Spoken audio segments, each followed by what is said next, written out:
Welcome to part 3. Now, for us to fully understand just how significant Sakaja's actions were in securing the release of Babu Owino, we need to understand what kind of politician Sakaja is. Okay? Now, in case you didn't know, Sakaja is a very calculating and cautious politician. Johnson Sakaja may be young. At only 33 years, that's a young man. Yeah, he may be young, but it is also true to say that one of the best training grounds for a serious politician in Kenya today, and a successful one, is Sonu chairman. Being Sonu chairman is one of the hottest political seats anywhere in the Republic of Kenya, and that is a fact. And so anybody who has been Sonu chairman politically needs to be respected. Okay? And Sakaja has been chairman of Sonu. However, in being cautious, it also seems that there's also an element of what broke the camel's back. The last straw that broke the camel's back. You'll remember that in the run-up to the just concluded elections, Bwana Johnson Sakaja was not vying to be Nairobi senator. Nope, he was not. He actually wanted to be governor of Nairobi. And indeed, Bwana Sakaja had already started spending quite a lot of money towards the campaign to be governor. Actually, a huge fortune. Okay? And then at the last minute, kuna mtu alimwambia, hey, kijana, tuliza ball bwana. Governor, hiyo seat tumewekea mtu mwingine. We relax. Go for senator. Yeah, you'll remember he backtracked. Yeah, and this was during the heated, very memorable Jubilee nominations for Nairobi governor, where this very powerful clique of wazees within Jubilee had their own plans, very well laid plans, and they're the same people who frustrated Bwana Sakaja's plans to be Nairobi governor. Now, without boring you with a lot of history and what has already happened, the long and short of this is that the camel's back has been broken after so many different frustrations. Remember that this powerful group of wazees came into power, took over Jubilee towards the end of 2016 as President Uhuru Kenyatta was preparing for re-election. And so you can imagine the kind of frustrations and the number of frustrations people within Jubilee who want to be clean politicians, people who want to play the proper political game that somebody would want to play if they intend to have a future in Kenyan politics, those people have been frustrated many, many times.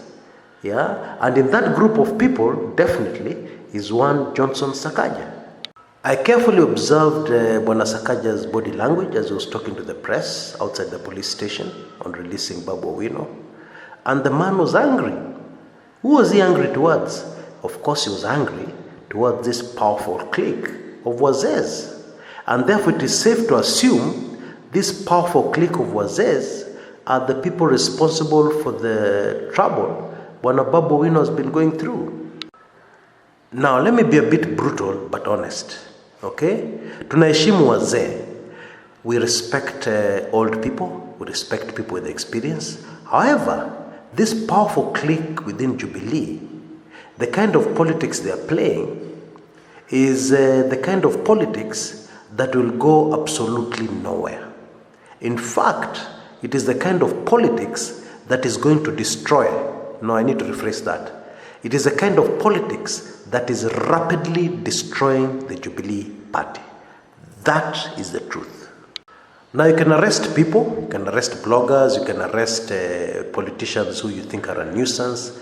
You can completely trash the constitution, and behave, like a dictator, okay?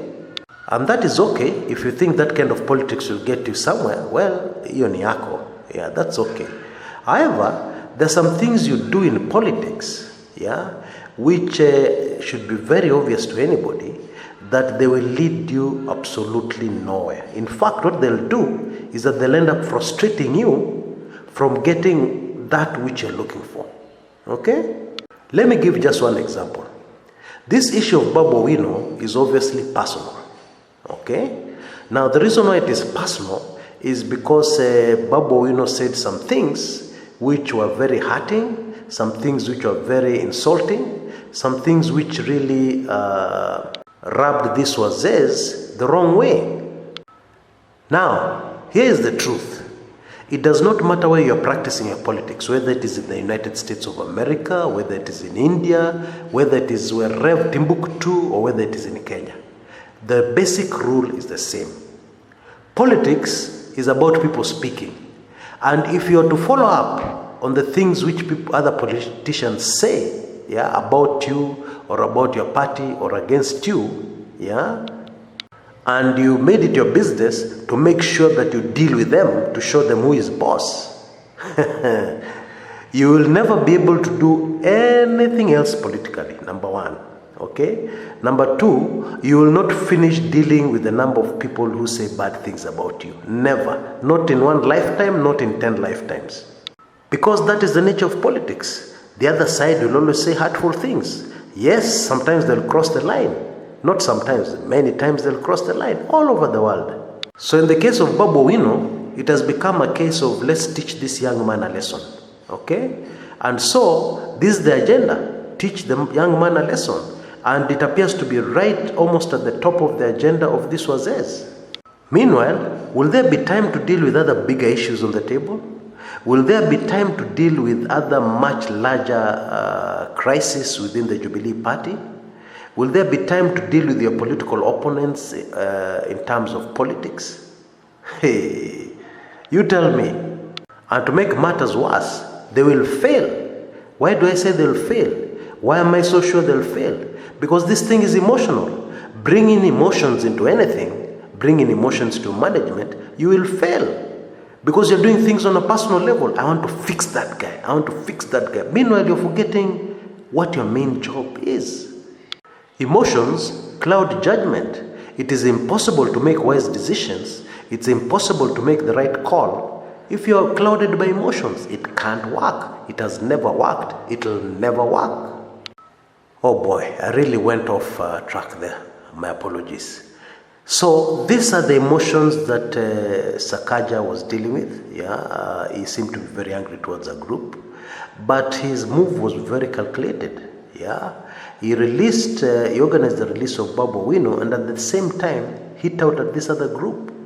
Now, this would suggest that Johnson Sakaja is hitting back at the frustrations within Jubilee. And you can be sure he's not alone. Why? Why can you be sure? Because the person who Sakaja placed a call to secure the release of Babu Owino is a very powerful person. So the Sakaja wing, if we can call it that within the Jubilee power struggle, has at least one extremely powerful individual in it. We don't have a name, but you can guess there are not many powerful people in Kenya. There are not many powerful people who are powerful enough to place a call to a police station and cancel an order that the police have already received. There are not many people. And I can tell you something else. The other camp, the wazee, if I can call them that, the Stone Age guys, they are also extremely powerful, very powerful. Ndovu zikipigana, nani anaumia? It's the grass that gets hurt. When elephants fight, it is the grass that gets damaged, and destroyed. And so this is exactly what is unfolding within the Jubilee party. Now, a few people have shown their face from the other side. Oh yes. There was a press statement that was issued by two firebrand Jubilee legislators, Moses Kuria and Kimani Ichung'wah. Moses Kuria said that he has also been put in cell several times and nobody from Jubilee came to rescue him. No powerful person came to rescue him. So he could not understand, he could not wrap his mind around the fact that actually Babu Owino, this young man who has got no manners, was actually rescued by a Jubilee person, a Jubilee leader, a very senior Jubilee leader. He couldn't wrap his mind around that. Same with Ichung'wah. So they castigated Sakaja. Moses Kuria even said there are some people who just want to use the party. They pretend they're with the Jubilee. They want to use the party to get elected. And then once they get elected, the kazi ya party imeisha. So they start behaving how they feel like behaving. This is really the long and short of what the two were saying. So there's the clear battle developing for you to see. Okay, very clearly. Now it is very possible that this war within Jubilee will take a break as we rapidly head towards the 30th of January, the planned swearing in of Raila Odinga. The two sides may be forced to unite to deal with a common enemy, in this case NASA. But one thing you can be sure of, this is not the end we have heard about this. Definitely not the end. And this is one battle within Jubilee that could very easily escalate in the days, weeks and months to come. So who will win?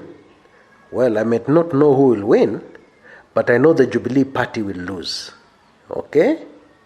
Definitely the Jubilee party will lose as a result of this battle within. Now, there's something you cannot take away from Johnson Sakaja. The way he has rapidly climbed to where he is, to one of the most powerful politicians in the land, at only 33 years old, is not an accident. The young man is smart, and he has also learned how to play politics. We have already seen through this series that is not a novice as far as politics is concerned. Although this is the first time he has been elected, it's the first time he has been elected as a politician. You'll remember that in the previous parliament, he was a nominated legislator. So this is the first time he has been elected. However, this is not a greenhorn in politics. The man understands politics. And don't forget that Johnson Sakaja actually qualified, was actually admitted to the prestigious Harvard University in the United States of America. That's an Ivy League college. Now, he didn't go. He was not able to raise the fees, huge fees to attend Harvard. Okay, so that didn't happen. So instead he went to the Nairobi University. However, that is just one of the many things, that tells you that Bwana Sakaja is a sharp man.